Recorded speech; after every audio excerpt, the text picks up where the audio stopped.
Greetings, slackers. September Man here, and today, there was some more information that came across about the Christmas party. So this is, the part two of the Christmas chaos that unfolded. And me personally, I'm not a big drinker. Now, I'm not against alcohol per se, but alcohol did me dirty a couple times, and so I know about the power of it. I have my limits with it, but I'm not a very big drinker. And I see what alcohol does to people, especially a little too much alcohol. You know, another side of people starts coming out. And, people are a little looser. It's a social lubricant. And nothing wrong in moderation. Know your limit, get to it, maintain. But some people, they don't know that. They're just like, whatever my limit was the last time, I'm going past it this time. They don't know how to control themselves. And at this Christmas party, a lot of people were drinking and, dancing and everything. And there was a lot of things that I saw. I just sort of like sat back and observed. But I knew after the party, there was going to be some drama at work. Something was going to happen. And how do I know? Let's just say I'm somebody who's a people watcher, but at the same time, I like to sit back and make bets with myself. And so I predict. And I picked up on, things, patterns and different things like that. And so, sometimes I get it right. Sometimes I get it wrong. And then I go back and I look at where I went wrong. And next time I get it right, I get better at it. Anyways, at work, the drama that unfolded with the girl, well, there's another story that takes place. And this is about two guys on two different shifts. One is a young guy who I was on the road with earlier this year because I did some extensive travel for a new position that I was chosen for. So I went on the road and I met this individual, and so he's younger than me, and it's funny because everybody that I work with reminds me of some younger version of me, just sort of like in terms of where they're at and the different things that they're going through in their personal lives and relationships. And we always talked and everything. He was a cool guy. Um, but one of his things was he liked to work out. He liked to, swell up, and he was juicing. He was juicing. We called him Juice, you know, because he was just so, big and everything. So, we'd always talk about, relationships and shit like that. And what was going on in his life. And he would tell me about the women that he was dating and the shit that they were putting him through. And I'm just listening, just like, yeah, been there, yeah, heard that one before. Ooh, yeah, felt that one before. Yeah, yeah, that's crazy. You might want to get rid of her. And there's another guy who's an older gentleman. He's a lead. He just got promoted. And basically they exchanged some words. And the older gentleman says something to the younger gentleman. And the younger gentleman, how can I put this? He reacted in an emotional way. And he charged at the guy. And some people grabbed him and held him back. And so there was a fight that was almost getting ready to take place on the company premises. And they were both suspended the other day. And I come in today and I find out that both of them got fired. And that sucks, We're like right before Christmas and 2 weeks away from New Year's still. And you get fired.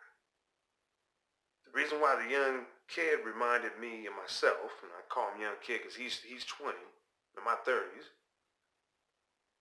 because, he's into working out and, making sure that he looks good physically and all this stuff. And so he just bought a newer sports car.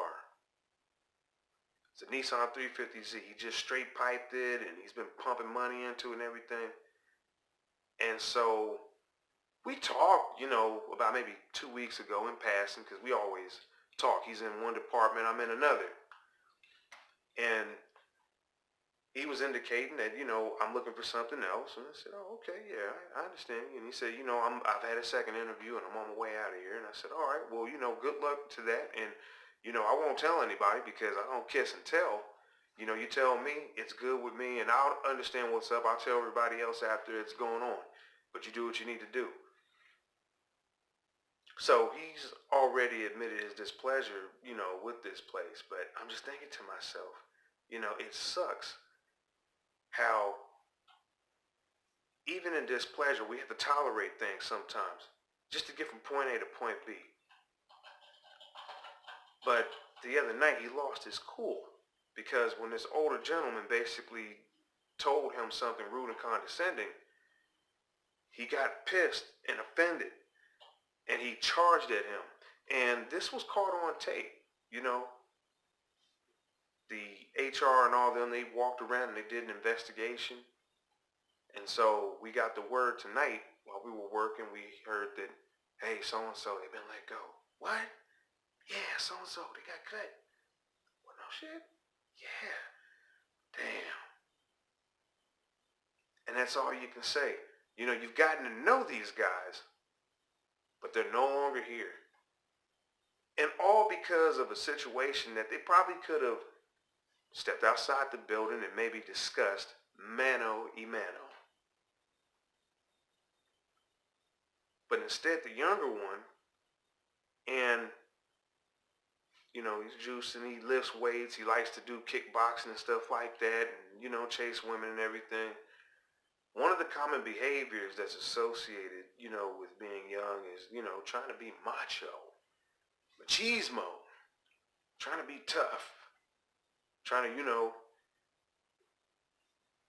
kick people's asses and, show that you're tough and stuff. And, not every situation needs to be addressed that way.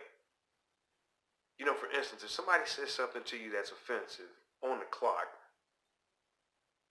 it's not that you have to tolerate it, but there's a process that you can work through within the company. Now, maybe the company you work for doesn't have that process. Maybe there's some nepotism, favoritism, and all kinds of things. And if that's the case, guess what? That's not the place you want to be. Get up out of there. Move on to the next place. And in this story, that's what his intentions and his plans were. So I hope that now that he's gone, maybe this job will come through.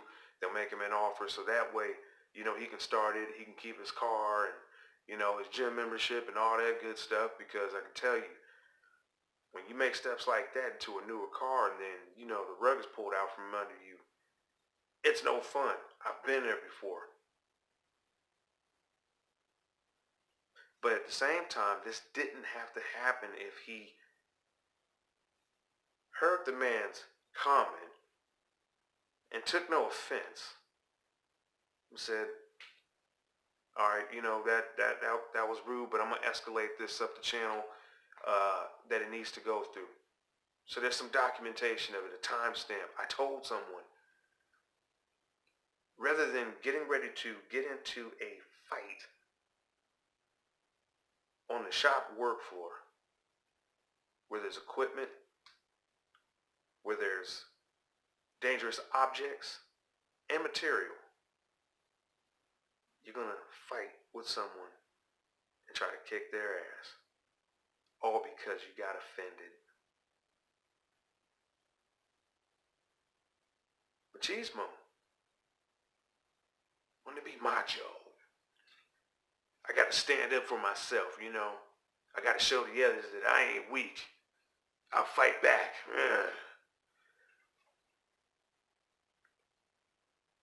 And now you're out of a job. But it's not just one people, it's two people.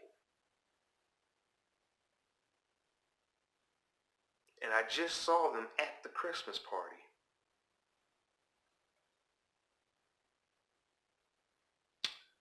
Well, back to the story of the girl, I had to wait on some more details to come in. And so this girl, she's basically messing with two dudes at the same company.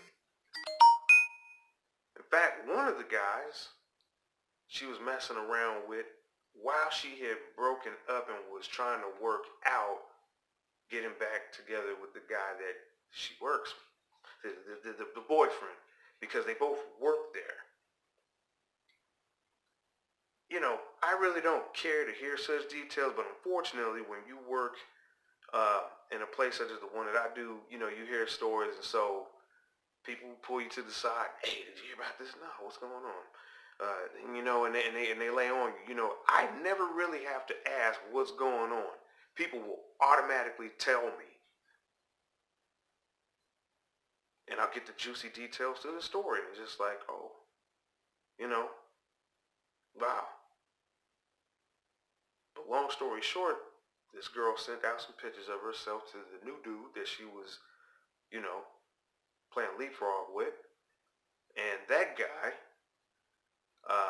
went and took those pictures and showed the ex-boyfriend. The ex-boyfriend got pissed off and basically said some loud vulgarities on the floor, left for the day because they lived together and he had to go move his stuff out. Couldn't stand this girl. She comes in the following day and she's in the break room, sad, crying, people wondering what's wrong with her. They knew what the hell was wrong with her, but they were just asking, like, oh yeah, you know. But she's in the break room crying and breaking down and everything. So, you know, I heard about all this and I'm just like, well, you know, she sort of made that bed for herself. You know, if what you're telling me is true, she made that bed. She got to lay in it. You know, what the hell is she crying for? So you lose your ex-boyfriend that you were trying to work things out with, but, you know, and this other guy who, you know, he just showed that you were just a piece of meat. He didn't give a fuck about you. He went and took the pictures that you shared with him and showed your ex-boyfriend. Your girl is lying. Which is really interesting because, you know, I was thinking that, you know, these guys probably would have had it out for each other, but it totally didn't turn out like that. What a surprise. What a twist. So, chances are, with the way things are going, she may be out of work next. And that's only because of missing time and conflict. You know, there's just certain things that can't be going on in the workplace. And it just sucks that all this had to happen right after the Christmas party that was on Saturday. And I saw everyone. You know, I went up there and I just had a beer and appearance or whatnot, but everybody was, you know, there was a lot of people that were plastered. You know, they were out there, you know, falling over and everything. And it's like, you know, if you don't know what Christmas parties are about, Christmas parties are really so, you know, management and supervisors can sit back and take a look at the flock, okay, and observe. See, you know, who's possible for that new lead role or supervisory role. Who ain't gonna make it. And some people go to these Christmas parties and, you know, they get drunk, fall all out, and, you know, show their ass. And they show, really, you know, you would think, oh, they're showing that they're having fun. It's like, no, they're showing how, you know, the leadership style would be. Management's sitting back and taking notes. If the manager's drinking, I'll have a drink with him. No big deal. But, you know, if he's getting drunk and going to his limit, I'm not going there. I got to remain in control. I guess I'm a control freak like that. There's a certain way that I want people to perceive me, so there's just certain things that I'll engage in and certain things that I won't. Alcohol and drunkenness is one of them. Been there before, won't do it again.